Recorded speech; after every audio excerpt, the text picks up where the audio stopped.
wonderful moment during the break where the Miz pointed out that the country of Australia, the entire country, has a catchphrase, which you know. Aussie, Aussie, Aussie! That's simple. See? Does America have a catchphrase? America! Fuck yeah! Bang, bang! Fuck yeah! I was wondering if anyone else would get Actually, a bit awkward. I know it's been nice and we've been chatting and everything, but I really should have, during the commercial break, instead of talking about catchphrases, gone to the restroom because I really need to use the toilet, and I didn't go. So, I mean, we don't have to use this, but I'm going to go now. But it's okay because filling in for me while I'm off is someone who looks vaguely like Ellen DeGeneres.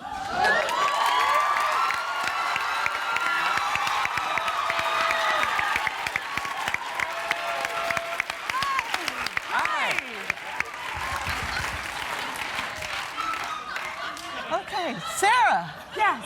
What is your favorite color? Blue. I like your don't eyes. care. I just want to dance. Hit it, DJ Tony.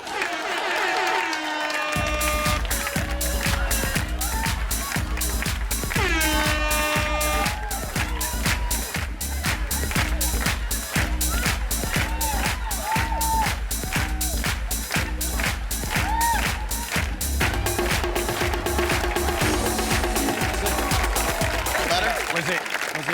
Yeah, it was. Yeah. It was.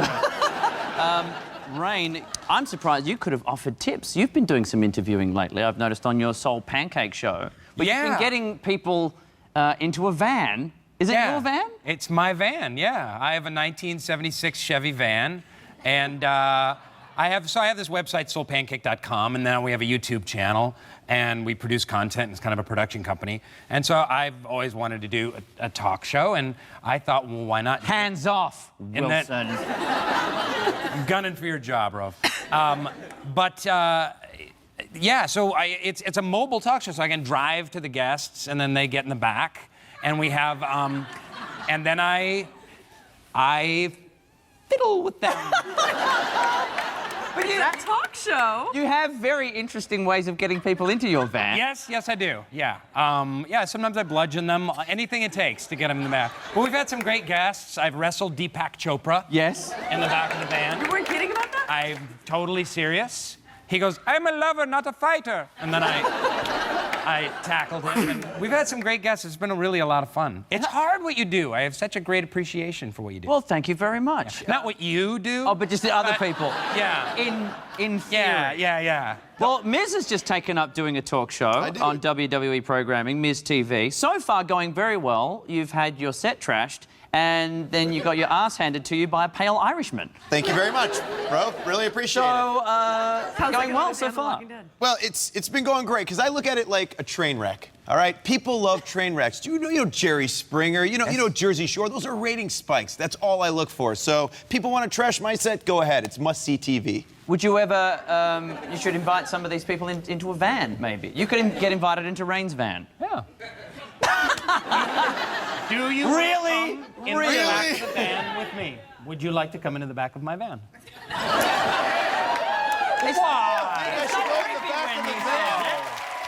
That's not creepy. It's not creepy at all. No. Say that without sounding like a pedophile. I dare you. I dare you. I think it's the glasses that makes it double creepy. Yeah. Take them off. Would you like to come in the back of my van? Well, look, I've been in LA for a while now, and surprisingly have never been cast in a motion picture. Well, I'm very pleased to say that all that changed recently when I got to visit a genuine Hollywood movie set and was offered my first major role. Check it out. Welcome to Hollywood, where for every major summer blockbuster, there are the lesser-known red-headed stepchildren of the industry, which is why it's very exciting for me to be here today on the set of a multi-$100 Hollywood movie. Here in a garage. Showbiz! We need to move this car, but it's actually dead and there's a flat tire. Hollywood! I'm here with the director of today's blockbuster, Mr. Mike Justice. Mike, how many films have you directed before? I think it's my first movie. I made one before this, but it was ridiculous, so. Maybe. So tell me, the title of the film is The Trouble with Barry. What is the trouble that Barry has? The trouble with Barry is that he becomes a suspect in a series of murders because he has a raging sociopath. So when all his co-stars begin getting killed off, he naturally falls suspect. And so who have you got starring in your movie? Linnea Quigley, Michelle Bauer, and Brink Stevens, who are like these legendary scream queens. And then we also have Peter Stickles. He is a monster movie star. You play the Barry that has the trouble with Barry. Now, how did you get into the low-budget horror films? You're not a middle-aged woman. I'm not a middle-aged woman, but you know, I'm a genuine fan of the genre. I love horror. I've always loved horror. Wow. And- So what sort of films have you appeared in? I did Bachelor Party in the Bungalow of the Damned. Sorority Babes and the Slime Ball Bowl-orama. That's one title. Yes. Slave Girls from Beyond Infinity. Well, Hollywood Chainsaw Hookers was fun. Girls Gone Dead, which is just out, is kind of a fun title. I did Meat Weed America. And I did a movie called Shh. Now, I'm hearing through my agents that apparently I have a walk-on role today. Yes. Yes. You could play the director of the film. Yeah, I can. Yeah, I can. Yeah, I can. See, that was acting just then. Yeah. Can you give me any acting tips? you know, you could do the, Oh, that's good. you know, they do that. Well, you know, of course, don't look directly into the camera. No. We are in Slutty Killer Pillows 2. Sluttier and more pillowy. Action.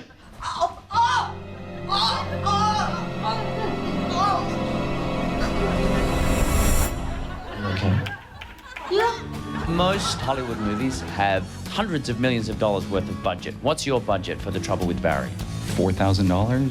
That all? Yeah. You can't make a movie for that much money. Well, we're just not paying anybody. It's Okay, wrap it up. Let's. The heat falls, we clench our breasts and scream. And that's when I yell cut. Do you know your line? Cut, cut. You were supposed to rip their tops off. Cut, cut. You were supposed to rip their tops off. Cut, cut. You were meant to cut their... You... Line. Cut, cut, cut. You were meant to rip their tops off. So Rove tried more irate. Oh, yeah, sure. Okay. I just got directed. All right. And action. He what? He,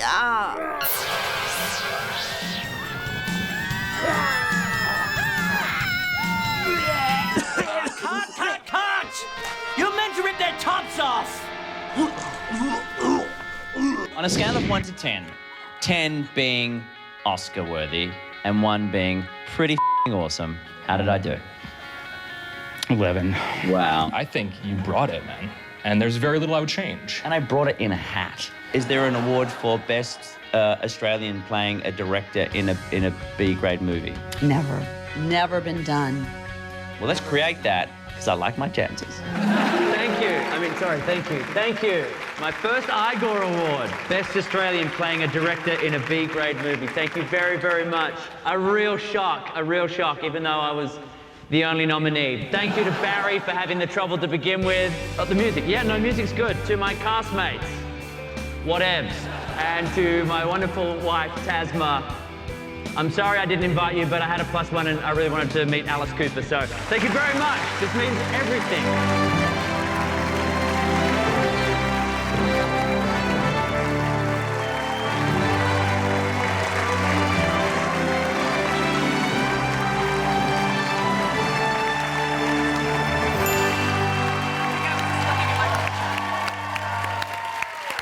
I should point out, it's a real award, the Igor Awards, which are part of the Universal Studios Halloween Horror Nights. And now, Rainn, you have attended these awards. They exist. I am a winner. I have one of those on my shelf. What did you get it for? One of my very first movies, my first lead role in a movie, is the horror classic House of a Thousand Corpses, directed by Rob Zombie. Yeah! And I played Bill, and I got clubbed by scarecrow creatures in the mud, and then sawed in half and turned into Fish Boy. I think we have a shot of Fish Boy. There it is. Oh my God! That is Yeah, he. It looks a bit sexy the way you're doing It's that. a little pose. bit, yeah. It's a very come hither fish boy. Yes. I always wondered about mermaids, like where are their vaginas? Because, It's a fair question. I mean, if you look, anyway. Yeah, I saw it in You're a half. male. Hang on, and but they you're a attacked- male. You're a merman, though. You wouldn't Yeah, have merman. you wouldn't have a mer vagina. A marina. A mergina. A mergina. That's true. Where do mermen, you know, Have their. where are the genitalia? That's all we want to know. That's all I want. Was Yeah. working on A House of a Thousand Corpses like my experience on The Trouble with Barry? Like, were you just in someone's house that was away for the weekend, which is what it seemed like we were doing? My dressing room was the master bedroom, and Of it the was house. quite uncomfortable. Oh, yeah. Yeah. Did you take a nap? Did you go through the stuff in The there? bed was.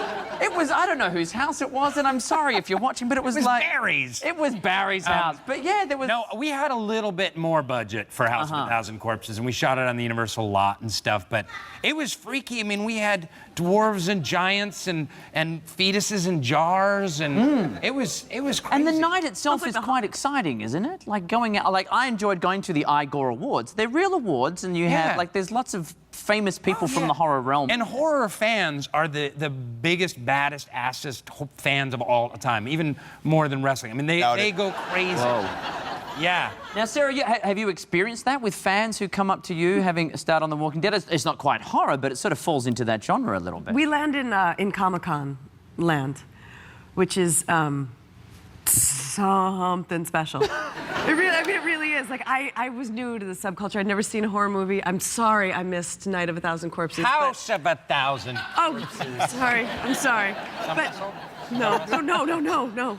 God, I'd So never... what are the fans like when they come up to you? Is it all about? I don't want to be disrespectful. I mean, let me put it this way. The most interesting beginning of a press interview was from one of the online press. Season 1, we hadn't come out yet. And he goes, "You're gonna have to bleep this for US TV. Sure. So I fucking hate your character, and I think she's a bitch, and I think she's a whore. And?" And I was like, "Hi, I'm Sarah. Thank you for your opinion." But there's a... Thank you for your opinion. There's a sense of entitlement to communicate whatever is going on with the internal monologue to whoever's in front of you at Comic-Con that I've never quite experienced before. Like that filter where there are certain things you don't say to people because you're both people and you don't say that shit. And you certainly wouldn't say it into a... I've actually had that kind of experience as well. They didn't say something like that, but I saw like a guy, a Transformer, going, "Oh, look, guys dressed up Transformer. That's Voltron, you idiot." And I'm like, my bad, all right? Very important, though. It's the same thing to me, you know? I don't get, you kidding me? You're no Voltron, you're the WWE superstar. You know what, though? I gotta say...